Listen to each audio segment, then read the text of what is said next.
Good afternoon बच्चों। देखो विद्यार्थियों, मैंने आपको बताया था ऑफलाइन बैचेज में हमेशा, और ये जो हम लोगों का एक सोच है वही आगे चल करके सरकार की तरफ से डिसीजन बन रहा है। जो एक पहला सोच हम लोगों का है इंडिविजुअल पढ़ाने का, जिसका मतलब होता है कि हर सब्जेक्ट की संपूर्ण जानकारी। जैसे अगर जो कोई बच्चा अब तक एसएससी का तैयारी करता था तो उसके सिलेबस में ये आपके प्रोबेबिलिटी के क्वेश्चन नहीं आते थे, लेकिन हम लोग इंडिविजुअल में प्रोबेबिलिटी भी पढ़ाते थे, स्टेटिक्स के भी जो मीन मीडियन मोड है ये सारी चीज़ों को लेकर के चलते थे। मतलब अब कोई बच्चा अगर जो बाकी कोचिंगों की तरीके से अपनी तैयारी करेगा कि सिर्फ एक पर्टिकुलर एग्जामिनेशन के लिए तैयारी करेगा तो उसको चल करके खामियाजा भुगतना ही भुगतना है। मैं अपने बैचेज में हमेशा बोला करता था बच्चों से कि भाई देखो, कहीं पे भी आप साइड में जाकर के कंप्यूटर टाइपिंग अपना करना स्टार्ट कर दो। कई सारे बैचेज में मैंने बोला होगा कि आप लोग कुछ भी करो चाहे ना करो, अगर जो कंपटीशन में बने हो तो कंप्यूटर टाइपिंग के लिए अपना कहीं ना कहीं ज्वाइन कर लीजिए और अपनी स्पीड पे फोकस करिए, टाइपिंग स्पीड पे। मैं बताया था कि भाई इंडिया जो है कि डिजिटलाइजेशन की तरफ से पूरी तरीके से अग्रसर हो चुका है, और हमेशा हमेशा अब ये देखने से लग रहा है कि बिना कंप्यूटर पे काम किए हुए काम नहीं चल सकता है। ठीक है, कुछ बच्चों ने पूछा भी था कि भाई सर कहाँ से मैं करूँ, तो उनको मैंने बताया भी था। जिनको नहीं पता होगा कि कहाँ से कंप्यूटर की टाइपिंग करें वो आकर के ब्रांच पे कांटेक्ट कर लेंगे, मैं बताऊंगा। और देखिए वही पूरा अंदेशा जो मैंने सोचा था वो सारा कुछ इस बार एसएससी ने बिल्कुल वैसे ही कर दिया। एकदम बहुत बड़ा न्यूज है बेटा इस बार आपका नोटिफिकेशन पहले से बिल्कुल डिफरेंट है, और सही देखा जाए तो ये सरकार का जो फैसला है एकदम सही है आगे के इस तैयारी करने वाले बच्चों के लिए। ठीक, इसमें बहुत बेहतरीन बेहतरीन बातें हैं जो इस समय बच्चे तैयारी कर रहे हैं उनके लिए भी है ना, और जो काफी वर्षों से लगे हुए हैं उनके लिए भी। ठीक, देखिए अभी कुछ दिन पहले ही ना, देखो सारा चीज जो है ना मुद्दा बनता है पॉलिटिक्स से। ठीक, अभी देखिए 2024 में इलेक्शन होने वाला है, और मैं बार बार बैचेज में बोलता था कि जी जान लगा दो, कब कौन किसके बारे में सोचता है उसको मारो गोली। जिस दिन तुम सिलेक्ट हो जाओगे पूरी दुनिया तुम्हारी मुरीद हो जाएगी। ठीक है, और ऐसे टहलते रहने से कितना भी डिग्री बटोर लोगे, अगर जो सक्सेसफुल नहीं है तो जौने को चलने का ढंग नहीं है वो मजा लेगा। ठीक है, देखो बच्चों, अभी गवर्नमेंट की तरफ से फरमान आया था कि एसएससी में इस साल 2022 में 70,000 जो है कि पोस्टें फिल करी जाएंगी, जिसमें से कल आपका शाम को टाइम में एसएससी सीजीएल ने 20,000 प्लस टेंटेटिव एक वैकेंसी का एडवर्टीजमेंट किया है। और अगर जो टेंटेटिव जितना भी होता है, जैसे 20,000 उसने बोला है ना, तो हमेशा 20,000 से ज़्यादा ही पोस्ट आएंगी। ठीक, बहुत मज़ेदार मज़ेदार चीज़ें इस बार नोटिफिकेशन में है, और बहुत सारे बच्चों को कन्फ्यूजन भी है। ये सारा कन्फ्यूजन इस वीडियो में मैं दूर करने वाला हूँ। ठीक है, आप देखिए कि पहले आपका टीयर फर्स्ट होता था, टीयर सेकेंड होता था, टीयर थर्ड होता था। टीयर थर्ड में जब जाते थे तो ऐसे लेटर राइटिंग वगैरह ये डिस्क्रिप्शन के पेपर आते थे, जो सारा कुछ एग्जामिनर के मूड के ऊपर डिपेंड करता था कि वो 50 में से कितना नंबर आपको दे दे। इस बार उसको बिल्कुल सिरे से खारिज कर दिया है। ठीक, दूसरी बात, जो हमारे सर रीजनिंग वाले और जो जीएस वाले हमारे सर हैं, है ना, इन लोगों के महत्व को थोड़ा सा सीजीएल जो है ना कम समझता था। ठीक, इस बार मजा आ गया है इन लोगों के भी, जो जीएस पढ़ाने वाले सर हैं और जो रीजनिंग पढ़ाने वाले हैं, अब वो एकदम हीरो बन जाएंगे। ठीक है, उनके पहले पेपर से लेकर के दूसरे पेपर में भी इन्वॉल्वमेंट एकदम बढ़ गया है। ठीक, पहले क्या होता था आपका एसएससी के टीयर फर्स्ट की मैं बात करूं तो पहले क्या होता था कि 25-25 क्वेश्चन रहते थे चारों सब्जेक्ट के, मतलब 25 क्वेश्चन रहता था मैथ का, 25 क्वेश्चन रहता था इंग्लिश का, 25 रहता था जीएस का, 25 रहता था रीजनिंग का। लेकिन जो ही आप सेकेंड पेपर के लिए जाते थे, मेंस में जाते थे टीयर सेकेंड के लिए, तो वहां पे क्या होता था कि पूरी तरीके से जीएस और रीजनिंग को हटा दिया जाता था। केवल 200 नंबर का मैथ का पेपर बनता था और 200 नंबर का इंग्लिश का पेपर बनता था। आप सबको ये भी पता होगा कि जो 200 नंबर का मैथ होता था उसमें मात्र 100 क्वेश्चन रहते थे, मतलब हर एक क्वेश्चन की वैल्यू रहती थी 2 नंबर की। 100 क्वेश्चन मैथ के, 200 नंबर के, और 200 क्वेश्चन 200 नंबर के इंग्लिश के रहते थे। मतलब इंग्लिश वाला एक क्वेश्चन की वैल्यू 1 नंबर हुआ करता था, और मैथ वाला एक क्वेश्चन 2 नंबर का हुआ करता था। तो पूरे आपके 400 नंबर के मेंस के पेपर हुआ करते थे। इस बार 450 नंबर को पहुंचाया है, और किस तरीके से कैलकुलेशन करा है ये सारी चीज़ों को आज के नोटिफिकेशन में मैं एक एक लाइन आपको बता करके पूरी तरीके से समझाने वाला हूं।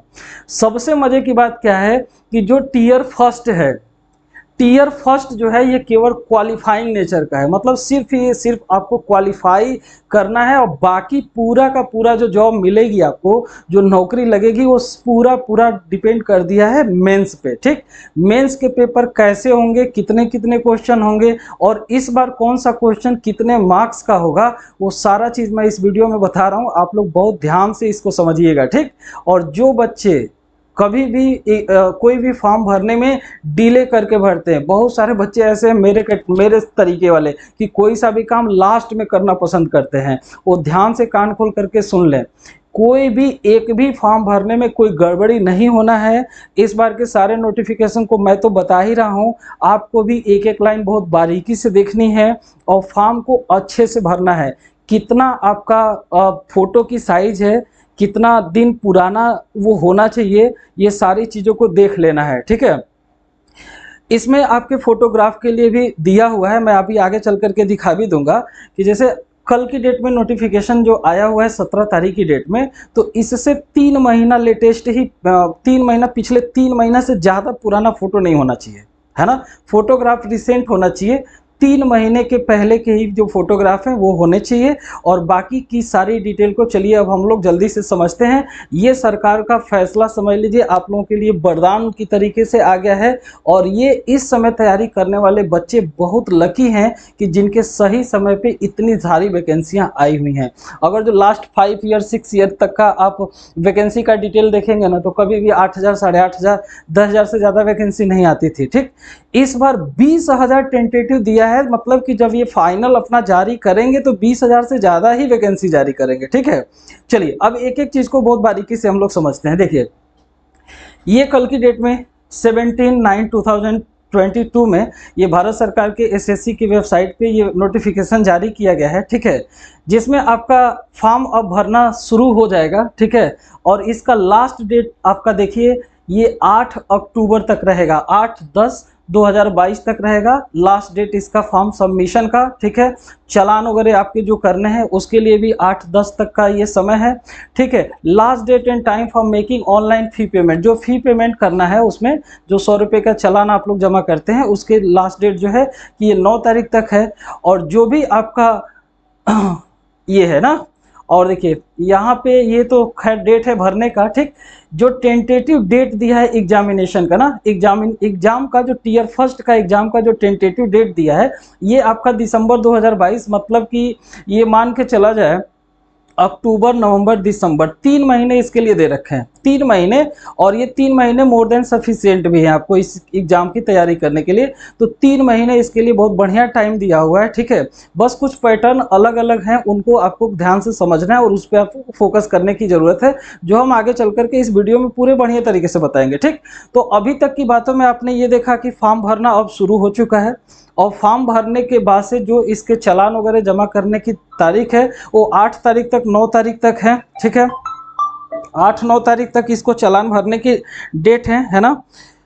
एक सेकेंड, थोड़ा सा इसको मैं फ्लाइट मोड पे ही डाल देता हूँ। ठीक है ना, ये भरने के डेट हैं। और उसके बाद से जो टीयर फर्स्ट का जो एक अनुमानित डेट है ये आपका दिसंबर 2022 का रखा गया है। ठीक, टीयर सेकेंड का कब होगा ये आगे बताया जाएगा, यहाँ पे टू बी कंटिन्यू लेटर, ये टीयर सेकेंड के लिए जो है उसके बारे में बताया जाएगा। ठीक, चलिए कुछ मेन जो बातें हैं ना उसको मैं लेकर के आपको बता देता हूँ। ठीक है, देखिए मैं धीरे धीरे हर एक चीज़ आपको डिस्कस करने वाला हूँ। ये एज वगैरह जो है ये आप देख लीजिएगा ना कि जो पोस्ट हैं वो 18 से 27 साल के लिए किस किस पोस्ट के लिए है, 20 से 30 साल के लिए किस किस पोस्ट के लिए है, 18 से 30 साल के लिए किस किस पोस्ट के हैं, और कुछ एक आध पोस्ट रहते हैं जिसमें 32 साल तक का भी उम्र आपको दे दिया गया है। साथ में आप जानते हैं कि कैटेगरी के हिसाब से कुछ आपको छूट भी दी जाती है ना।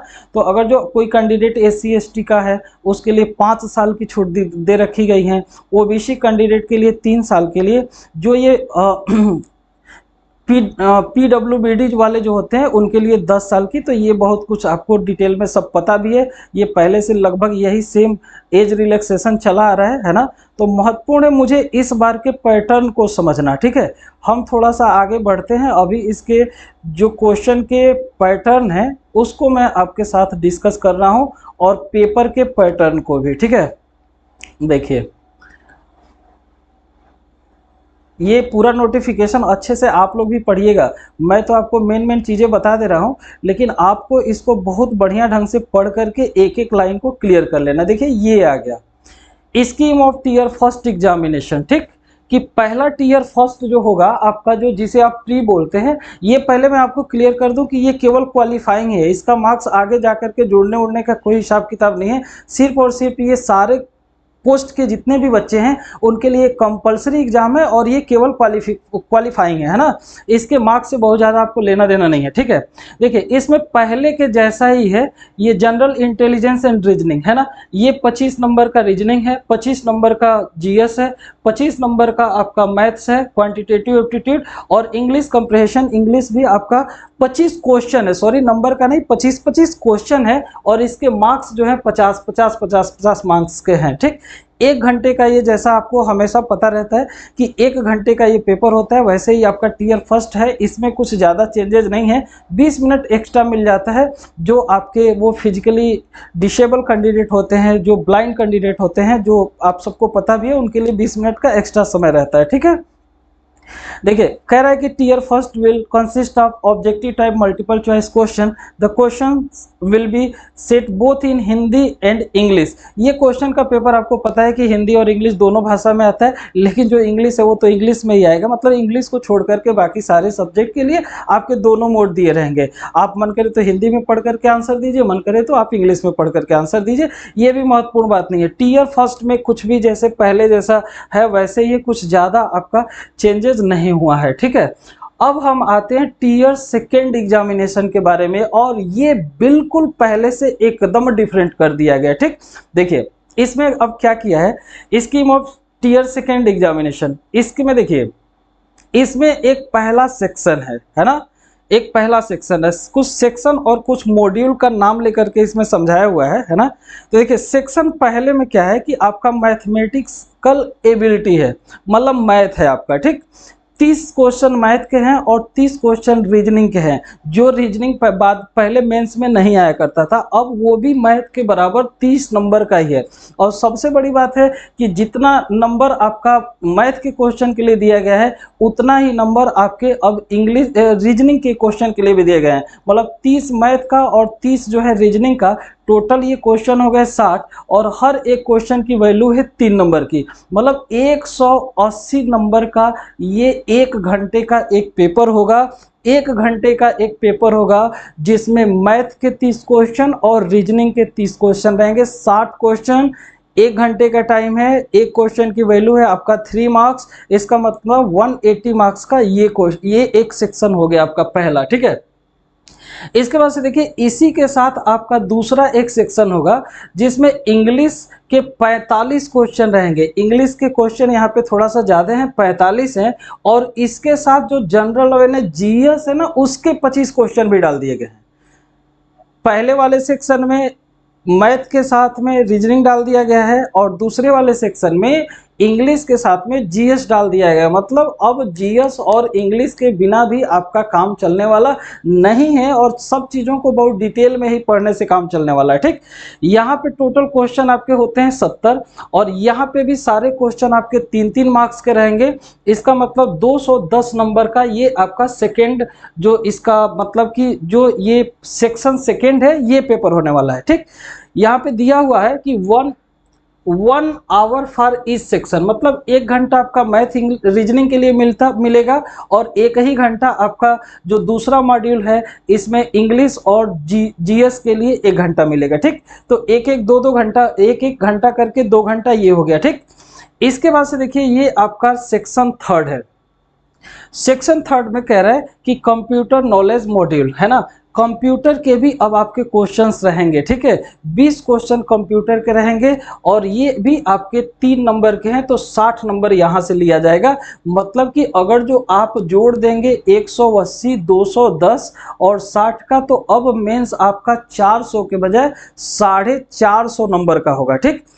साथ ही साथ इसका मॉड्यूल सेकेंड जो है DEST जो आपका टाइपिंग टेस्ट है ना, डाटा एंट्री स्पीड टेस्ट जो है, जो आपका कंप्यूटर बेस्ड एग्जाम है जो टाइप करने वाला है, ये आपका क्वालिफाइंग नेचर का होगा। और बच्चों ये आगे के नोटिफिकेशन में लिखा हुआ है, मैंने इसको पढ़ा है, आप इसको ढंग से समझ लीजिएगा कि जैसे टीयर फर्स्ट आपका क्वालिफाइंग है वैसे ये भी क्वालिफाइंग है। जैसे टीयर फर्स्ट के बगैर आपका काम चलने वाला नहीं है, वैसे इसके बगैर भी नहीं काम चलने वाला है। चाहे आप किसी भी पोस्ट के लिए एसएससी का फॉर्म भरेंगे, उसमें आपका ये टाइपिंग टेस्ट से ही गुजरना होगा, टाइपिंग आपको आनी ही आनी है, ठीक है।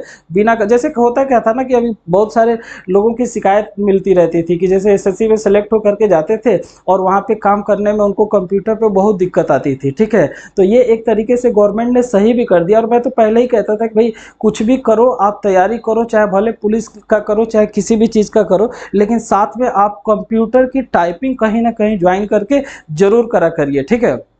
चलिए, तो ये आपने देखा कि ये जो था ये टीयर सेकेंड का जो था ये उनके बारे में डिटेल जानकारी है। जो मैक्सिमम बच्चे भरते हैं ये टीयर सेकेंड का मैंने उनको जानकारी दे दिया है। स्टैटिक्स वाले और ये जो आपके और भी पोस्ट के लिए जो होते हैं ये लोग अपना नोटिफिकेशन एक बार देख लें। मैं मेन चीज़ों की बात कर रहा हूँ, अगर जो इसमें कोई डाउट होगी तो वो लोग आ करके मिल करके मेरे से पूछ भी सकते हैं, ठीक। साथ ही साथ बच्चों मैं ये बता दूं आपको कि जो पहला टीयर होगा प्रीलिम्स जिसे आप बोलते हैं, ठीक, उसमें हर एक क्वेश्चन आपका 2 नंबर का है। और अगर जो कोई क्वेश्चन आप गलत करते हैं तो उसमें निगेटिव मार्किंग आधा नंबर की होगी। मतलब सही होने पे आपको 2 नंबर दिए जाएंगे और गलत होने पे आपको आधा नंबर काट लिया जाएगा, आपसे आधा नंबर काट लिया जाएगा। जब आप मेंस की पेपर में जाएंगे तो अभी आपने देखा कि सारे क्वेश्चन की जो वैल्यू थी वो 3 मार्क्स की थी। आपने एक क्वेश्चन अगर जो सही किया तो उसके लिए आपको 3 मार्क्स मिलेंगे, लेकिन इसमें निगेटिव मार्क्स आपका अगर जो कोई क्वेश्चन गलत करते हैं तो 1 नंबर काट लिया जाएगा। वहां पे 2 नंबर सही के मिलते थे, आधा नंबर आपके माइनस मार्किंग के मिलते थे, निगेटिव जो क्वेश्चन आप गलत कर देते थे। यहाँ पे सही के 3 क्वेश्चन मेंस में मिलेंगे और गलत होने पे 1 नंबर आपका काट लिया जाएगा, ठीक। तो इन सारी बातों को भी ध्यान देना है। कोई सा भी एग्जाम देने जाए आपका एक पर्टिकुलर माइंड सेट अच्छा होना चाहिए और आपकी एक स्ट्रेटजी प्लानिंग होनी चाहिए जिसके तहत आपको कामयाबी उसमें मिले, ठीक है।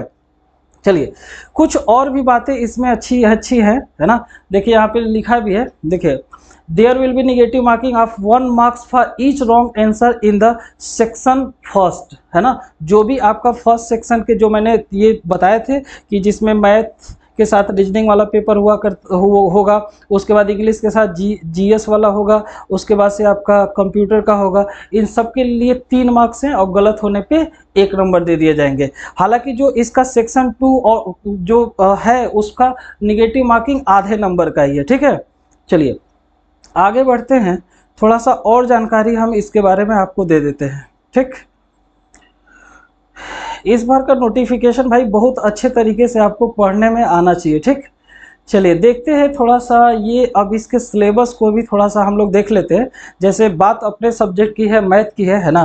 तो देखो क्वांटिटेटिव एप्टीट्यूड का लगभग सब चीज़ें वही दे रखा है जो आपका हमेशा सिलेबस में हुआ करता था। कुछ चीज़ें इसमें चेंज करा हुआ है और कुछ चीज़ें एक्स्ट्रा जोड़ा हुआ भी है, वो सारी चीज़ों को मैं बता भी देता हूँ। जैसे देखो ये सारे नंबर सिस्टम से लेकर के परसेंटेज, रेशियो, स्क्वायर रूट, ये एवरेज, आपका simple interest, compound interest, profit and loss, time distance, time and सब चीज़ दिया हुआ है, ठीक। अलजेब्रा के बारे में भी दिया है, अलजेब्रिक जो आपके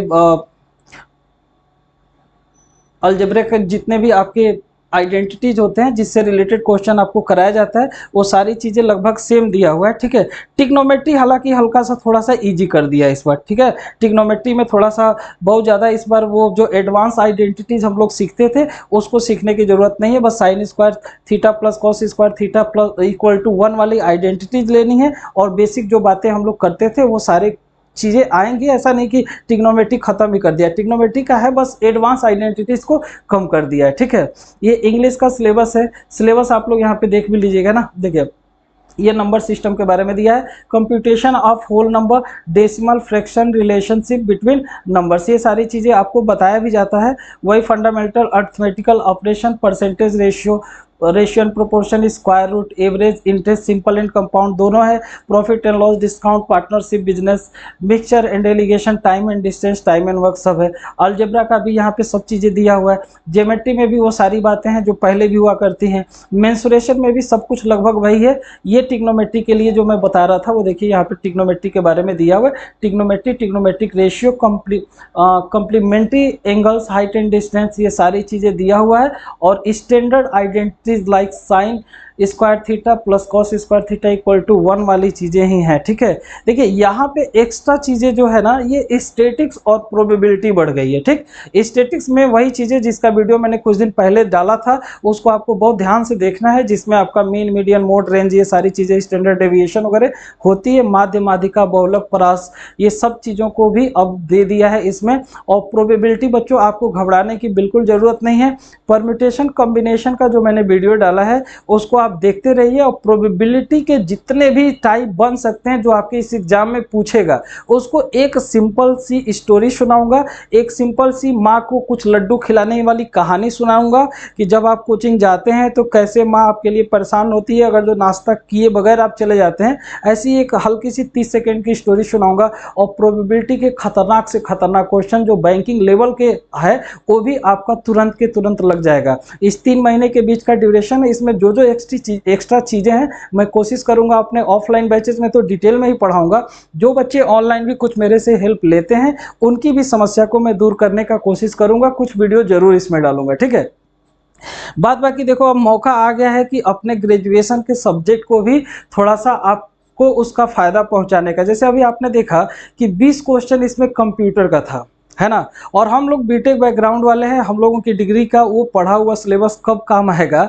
है ना। तो इसका थोड़ा सा कुछ दिनों तक और इंतजार करते हैं, इसके डिटेल को देखते हैं। और अगर जो जो कंप्यूटर की चीज़ें जो हम लोगों के बीटेक में बहुत बढ़िया ढंग से आता है उसको अगर जो हम देख लेंगे वैसा ही सिलेबस होगा तो बहुत बेहतरीन ढंग से आपके कंप्यूटर के वो सारी टेंशन को भी दूर कर देने वाला हूँ। ठीक है, चलिए ये थोड़ा सा आपका उसमें बार डायग्राम डाल करके ये सारी चीज़ें पॉलीगन वगैरह सब देगा, है ना। तो इसमें कुछ बहुत ज़्यादा अब आपको घबराने की ज़रूरत नहीं है ना।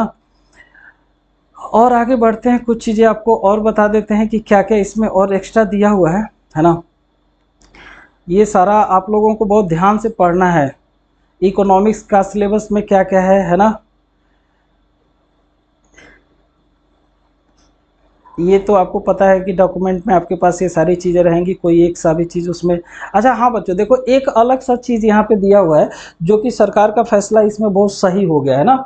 इसमें आपका अब सिलेक्शन का प्रोसेस बहुत जल्दी हो जाया करेगा। देखिए डॉक्यूमेंट वेरिफिकेशन में आपका क्या होता था पहले कि जब आप पोस्ट के लिए क्वालिफाई हो जाते थे, है ना, जब आपका सिलेक्शन लगभग तय होने वाला रहता था, तो जब डॉक्यूमेंट वेरीफाई का आपका जब समय आता था तो उसमें सारे सिलेक्टेड कैंडिडेट का डॉक्यूमेंट वेरिफिकेशन एसएससी ही करती थी।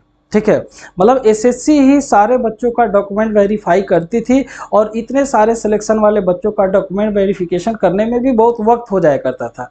लेकिन अब ये चीज़ें आपका कैटेगरी वाइज बांट दिया गया है, मतलब आप प्री दीजिए, मेंस दीजिए, और अगर जो आप एलिजिबल हो रहे हैं, अब आपके कट ऑफ ठीक ठाक है, आप नौकरी पाने वाले हैं, तो जिस डिपार्टमेंट में आप सेलेक्ट होने वाले रहेंगे ना, अब वही डिपार्टमेंट आपका जो है कि डॉक्यूमेंट वेरिफिकेशन करेगा। मतलब कि सारे डिपार्टमेंट का जो पहले एसएससी जाकर के पूरा डॉक्यूमेंट वेरीफाई करता था और उसको काफ़ी वक्त सारे बच्चों के लिए लग जाता था, अब अलग अलग डिपार्टमेंट में जो बच्चा उस डिपार्टमेंट में सेलेक्ट हुआ है बस उतने ही तो अब उसको डॉक्यूमेंट वेरीफाई के लिए जाना होगा, तो वो डिपार्टमेंट अब अपने हिसाब से वो सेलेक्टेड कैंडिडेट का डॉक्यूमेंट वेरीफाई करेगा।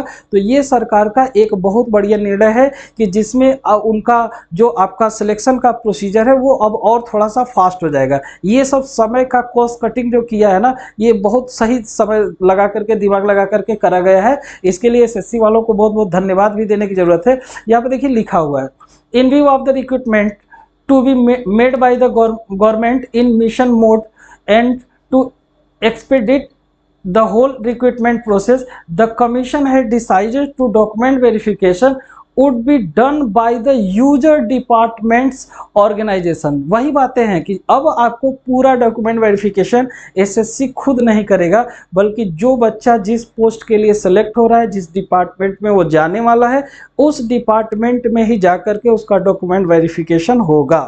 ठीक, चलिए कुछ चीज़ें और भी मैं आपको बता देता हूँ जो मेन चीज़ें हैं। ये देखो, ये अपना देखो, मैं बताया था ना शुरू में, candidate have to bring 2 passport size recent colour photograph and 1 original photo ID proof at listed up, ये दिखाया गया है वहाँ पे। ये सारी चीज़ें आपको रिसेंट का ही फोटो रखना है। इसमें आगे चल करके देखोगे ना, तो जो आप लोग फॉर्म भरने के समय फोटो अपलोड करते हो वो 3 महीना से ज़्यादा पुराना मत भर देना, ठीक। अब ये देखो, ये सिलेक्शन मोड के बारे में दिया है ना कि मोड ऑफ सिलेक्शन, ठीक। मोड ऑफ सिलेक्शन देखिए, इसमें कह रहा है कि मिनिमम क्वालिफाइंग मार्क्स, जो कम से कम आपके पास क्वालिफाइंग मार्क्स होने चाहिए। जैसे पहले क्या होता था कि आप पूरा का पूरा मैथ में ही स्कोर कर लेते थे, किसी सब्जेक्ट में जो आपका बहुत ही स्ट्रांग होता था उसमें खूब चाप करके आप नंबर ले लेते थे और कट ऑफ बस आप क्रॉस कर जाते थे। अब ये सारी चीज़ें जैसे बैंकिंग के एग्जामिनेशन में होती है कि हर एक सेक्शन से आपका कट ऑफ क्लियर होना चाहिए, वैसा ही अब इसमें भी हो गया है। तो ये सारी चीज़ों को भी ध्यान से समझना है, और कितने नंबर चाहिए मिनिमम, ये कितने परसेंट क्वेश्चन सही होने चाहिए वो दिया है। तो देखिए यहाँ पे कह रहा minimum qualifying marks in tier first, है ना, टीयर फर्स्ट, जिसमें चारों आपका सब्जेक्ट आएगा, मैथ, रीजनिंग, इंग्लिश और जीएस, ठीक। सेक्शन 1 टीयर फर्स्ट में भी और सेक्शन 1 में भी, जो मेंस का आपका सेक्शन 1 था, ठीक, सेक्शन 1 जिसमें 30 क्वेश्चन आपके मैथ के और 30 क्वेश्चन रीजनिंग के पूछे जाएंगे। सेक्शन 2 में क्या क्या था, 45 क्वेश्चन इंग्लिश का था और 25 क्वेश्चन जीएस का था, ठीक। And module 1 of section 3 of paper first, है ना, ऑफ टीयर सेकेंड पेपर, थोड़ा सा ये बहुत ध्यान देने वाली चीज़ है, ये थोड़ा सा बहुत टेक्निकल चीज़ें हैं और बहुत केयर करने वाली चीज़ें हैं, ठीक है।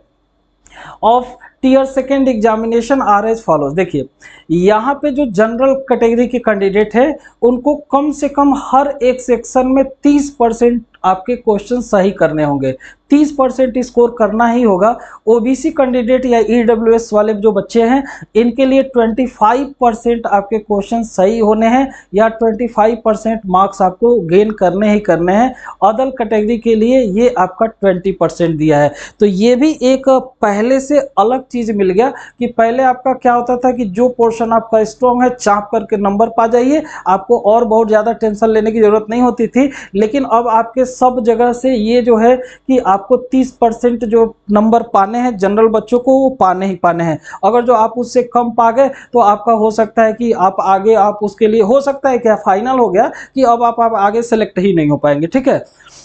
यहाँ पे भी देखिए minimum percentage of error allowed, minimum qualifying standard in module second of section 3 of paper first of tier second examination. मतलब जो टाइपिंग का होता था DEST, जो टाइपिंग वाला होता था उसमें आपके कितने एरर आपको वैलिड मतलब मान्य रखे जाएंगे, मतलब कुछ आप जो गलतियां करते हैं वो कितने परसेंट एक्सेप्टेबल हैं। तो जनरल कैटेगरी का जो बच्चा है वो 20% तक अगर जो उसके टाइपिंग में एरर मिलती हैं तो उसको एक्सेप्ट किया जा सकता है।